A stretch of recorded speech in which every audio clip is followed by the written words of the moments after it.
Akkam jirtu dhaggeeffattoota YouTube keenya. Nagaa keessanii jechaa guyyaa irraa kana respiratory system overview isaa walii wajjin ilaallaa. Paartiin keessatti baay'inaan ilaaluu barbaannu garuu lobe of the lung walii wajjin ilaalla jechuudha. Lobe isaa irratti warra argaman bronchopulmonary segment warroota jennaan walii wajjin kan ilaallu ta'a jechuudha. Bronchopulmonary segment walii wajjin kan ilaallu ta'a. Overview isaa irra gaafa jalqabnu respiratory system start from nose. Funyaan irraa jalqaba. Funyaan irraa jalqabee haga laangii ga'utti paartiin kun haga laangii ga'utti it is part of respiratory system jennaan. Kana paartiin kun respiratory system jedhama. Respiratory system kun qaamota baay'ee ofirraa qaba. Qaamota funyaanii ka'anii nasal cavity irraa kaana. Nasal cavity kunooti isa kana qaawwa funyaanii jedhama. Qaawwa funyaanii isa kana qaama funyaanii kana waa'ee funyaanii amma external fi internal jennee qoonnee ilaalla jechuudha. Internal jechuun nasal cavity yoo ta'u, external immoo ala isaa jechuudha. Ala kanneen akka cartilage akkasuma skinii ifaan irratti argaman root of the neck hin jenne upper part kan irratti jala apex kan irratti immoo base kana jalatti immoo akka wantoota akka nostrils opening bana bakka alarra wantoota kun akkasuma external nose jennaan.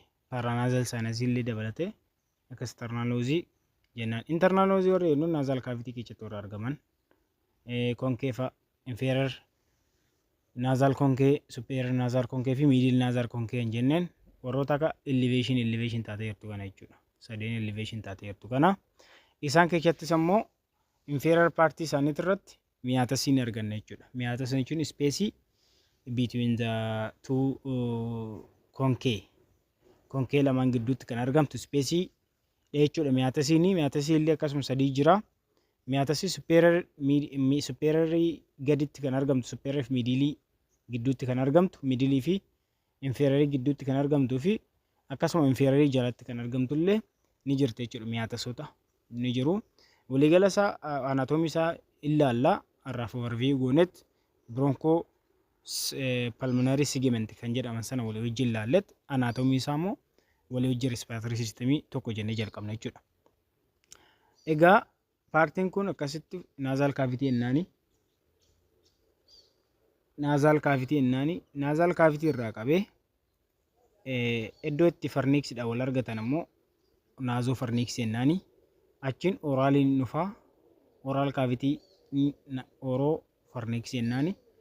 Oropharynx irraan ka'a orgaanuma pharynx kana itti fufa haga laryngopharynx ga'utti jechuudha. Haga larynx bira ga'utti haga naannoo kana ga'utti pharynx itti fufa jechuudha.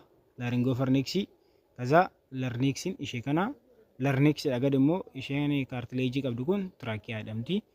Iddoo tracheaan itti bifurcate godhu kun immoo as a level of T5 fi T4 gidduutti bifurcate godha. Laangii gala achi primary bronchus kun main bronchus warra jedhaman left and right main bronchus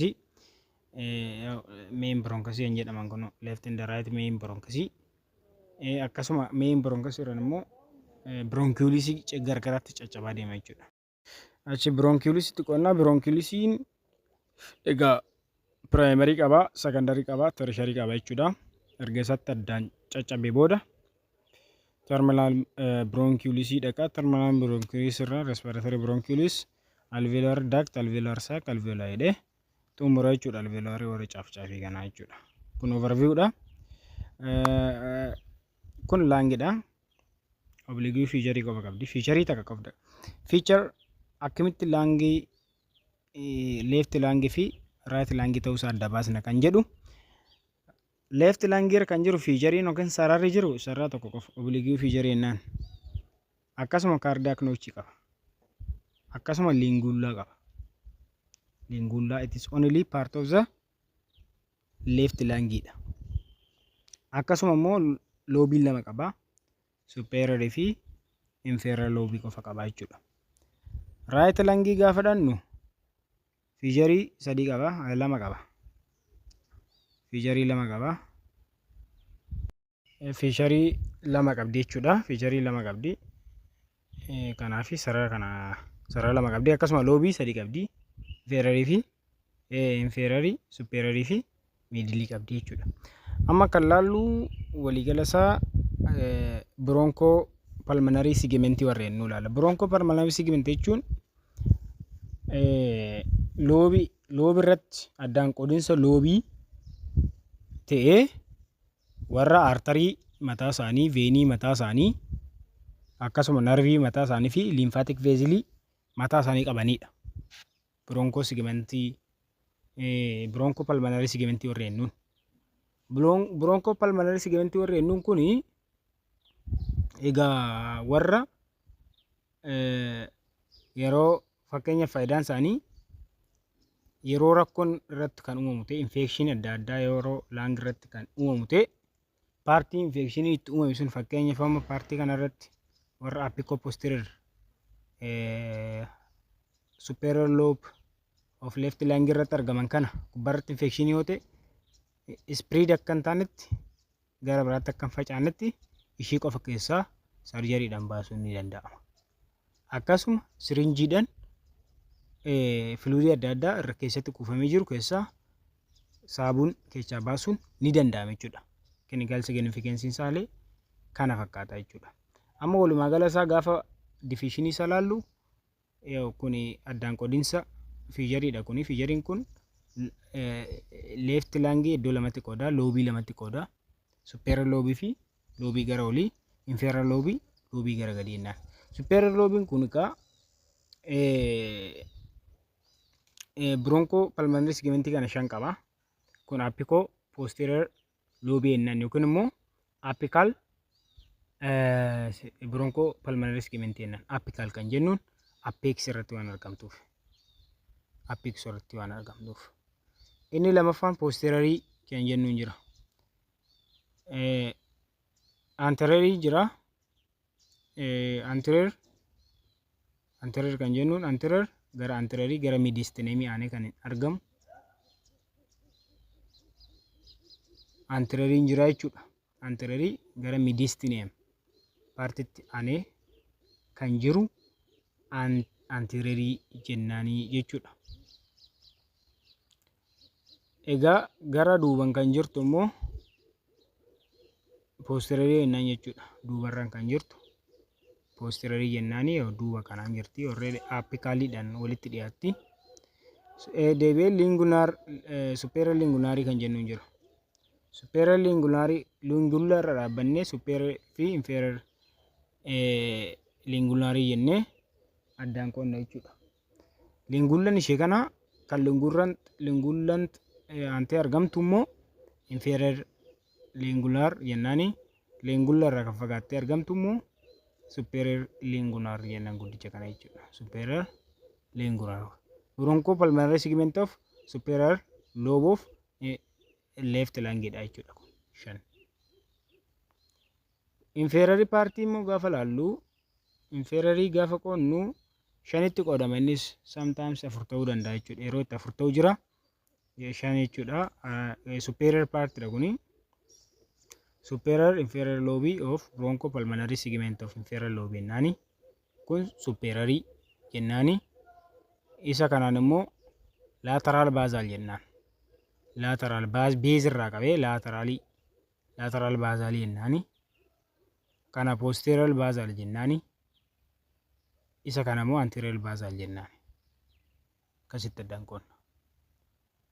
Egaa groovii qaba kaa. Leftiin kun immoo groovii akkatti archidha kun. Arch of aortaadha. Kun akkasitti ollee descending ascending aortaadha. Kaza archidha. Groovii qaba jechuudha laanga irratti. Isa illee adda baasuu dandeenya.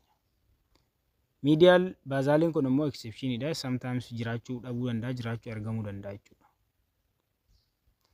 Right lung gubbaa gaafa dhufnu innis akkuma sana loobii sadii qaba. Sun loobii lama qaba kaa left lungini. Loobii mataa isaa irratti broncho pulmonary mataa isaanii qabanii jechuudha. Broncho pulmonary segment kan jennu. Egaa superior lobe gaafa laallu afur qabdi jechuudha. Apex irratti kan argamtu apical ligament jennaani. Posterior irratti kan argamtu posterior jennaani. Anterior irratti kan argamtu anterior jechuun gara mediastinemitti taane kan jiru jechuudha. Mediastinal part irratti. Duuban immoo yaa gara duubatiin posterior mataarra immoo apex jennaan. Medialin lama qabdi.